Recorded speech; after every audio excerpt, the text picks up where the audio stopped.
At the Solstice Parade Workshop, they're cutting, pasting, and painting in anticipation of Saturday's parade.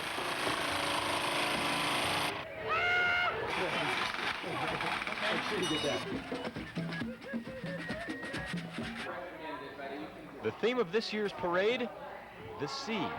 That's going to be the alligator. I'm playing Captain Hook on this thing.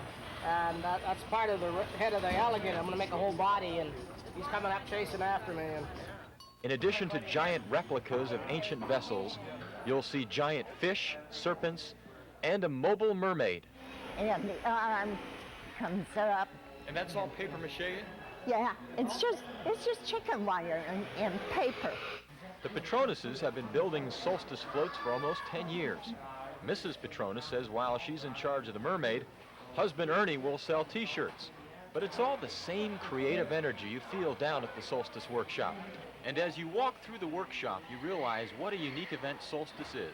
I think this is a unique cultural event in the United States. The Solstice Parade is also environmentally conscious. All of these materials are recyclable. In fact, these creatures may just return to the sea. In Santa Barbara, John Soderman, Key News.